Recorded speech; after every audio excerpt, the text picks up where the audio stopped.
যদি ফুলের মধ্যে নিজেকে দেখা যেত তাহলে খুব সুন্দর হতো, তাই না? আসলেই তাই। ফুল আমাদের সবার কম বেশি পছন্দ, আর এই পছন্দ থেকেই আজকে একটা আয়না তৈরি করলাম, যেটা ছিল সূর্যমুখী ফুলের প্যাটার্নে। আর এই আয়না তৈরি করতে আমি একটা কার্ডবোর্ডকে আমার পছন্দ মতো শেপ করে কেটে নিয়েছি। এটা যেন ওয়ালে হ্যাঙ্গিং করা যায় তার জন্য একটা ছিদ্রও রেখেছি। আর এই আয়নাটা তৈরি করব আমি আজকে সুপার ক্লে দিয়ে। সুপার ক্লে কিন্তু বাজারে অনেক বেশি অ্যাভেলেবেল, আর অন্যান্য ক্লের তুলনায় সুপার ক্লের দামটাও কিন্তু অনেক বেশি সাশ্রয়ী। আসলে সুপার ক্লে অনেক সফট হওয়াতে এটা দিয়ে কাজ করতে কিন্তু অনেক বেশি মজাও লাগে।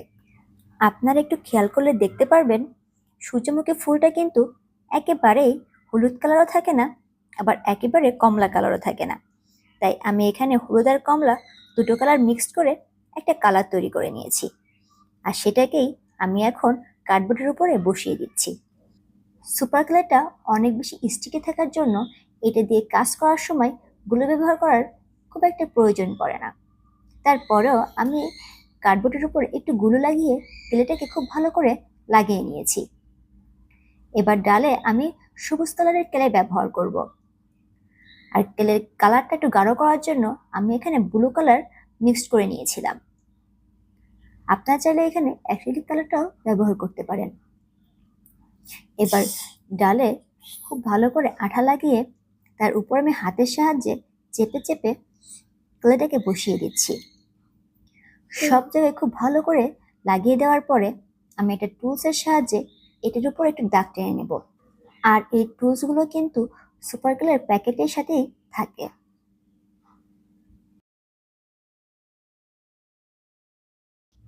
ডালের কাজটা শেষ হয়ে যাওয়ার পরে কিছু হলুদ ক্লে নিয়ে হাতের সাহায্যে পাপড়ি তৈরি করে নিব।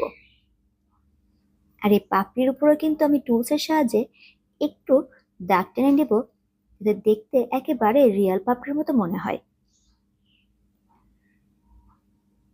পাপড়ি তৈরি করা হয়ে গেলে আমি এটাকে আস্তে আস্তে বসিয়ে দিব। আসলে এই কাজগুলো কিন্তু একটু সাবধানেই করতে হয়, যেহেতু সুপার গ্লুগুলো বেশি স্টিকি থাকে, তাই যেখানে একবার বসাবেন সেখানে কিন্তু আঠার মতো লেগে থাকবে, আর সেটাকে উঠাতে গেলে আপনার সম্পূর্ণ কাজটা নষ্ট হয়ে যেতে পারে। আমি এক একটা করে সব জায়গায় পাপড়ি বসিয়ে দিচ্ছি, আর এক লেয়ার দেওয়ার পরে আমি কিন্তু উপর থেকে আরো একটা লেয়ার দিয়ে নিয়েছি। আপনারা চাইলে 3টে লেয়ারও দিতে পারেন, বাট আমার যেহেতু একটু ক্লেটা কম ছিল তাই আমি এখানে 2টা লেয়ার দিয়েছি। এবার এটাকে একটু রেখে দেব শুকিয়ে যাওয়া পর্যন্ত।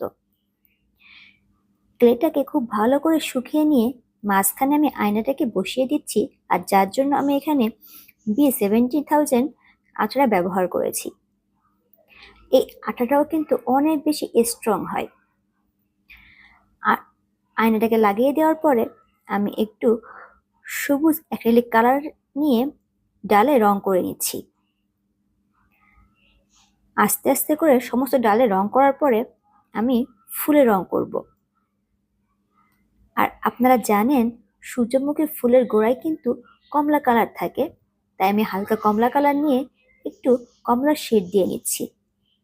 আর এই শেডের জন্য কিন্তু আপনার আয়নাটা দেখতে একেবারে অরিজিনাল সূর্যমুখীর মতোই মনে হবে। জানি না ফোনে আলোর তারতম্যের জন্য একটু কালারটা 19-20 হয়ে গিয়েছে, বাট এটা কিন্তু বাস্তবে দেখতে অনেক বেশি সুন্দর হয়েছে।